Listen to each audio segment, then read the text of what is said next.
I wanted a spa-like neutral feel in my bathroom and didn't want it to slip, stay soggy, fall apart. Wanted it super absorbent, quick dry. This one has a waffle weave texture, so you can feel that under your feet. And at 20 by 30, I felt like it was a good size in relation to the tub that I wanted to set it next to. It arrived shrink wrapped quickly from Amazon. I wasn't sure about the texture when I first saw it, but I wanted to go ahead and cut it open. Each little square is about the size of my thumb, and I thought it would look great next to the tub.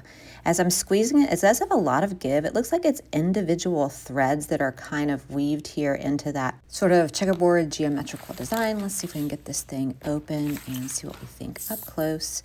It is nice and soft on the top, and it does come with this slip resistant pad as well. And as I'm opening it, I can feel a difference in the textures. On the bottom, it has kind of a rubberized grip addition, and the top is a nice soft. It's got this little fringed edging on it. And when I'm pushing on it without the additional padding, it's not slipping at all. That rubberized is sticking, so you don't have to use that if you don't want to, and lays nice and flat even straight out of the package. But it does come with this additional non-slip pad. It says the bath mat already comes with this great grip and anti-slip, but you can use the pad additionally, especially if you've got like the damp bathroom.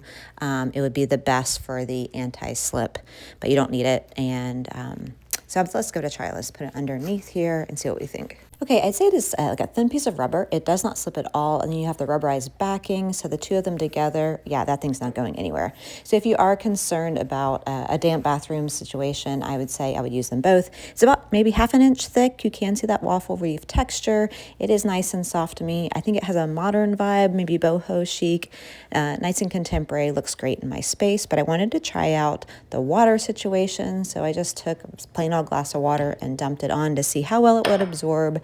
And I can feel a little bit of dampness through that. Let's see if it actually goes through or not. You can see a little bit of water on my hand, but if I put my hand anywhere else, it dries immediately and no water came through, so that's good. Yeah, it definitely works. The back is not wet either, so I would say definitely it absorbs easily, and it does have washing instructions. You can put it directly in the washing machine, but not in the dryer. You do need to let it hang dry, and it doesn't take up a lot of room. In fact, I think it was great in front of our washer and dryer. As I take things from the wet washer up to the dryer, it would collect any drips and keep our laundry room great as well. Super absorbent, non-slip backing, easy maintenance. I think it's working great for me so far.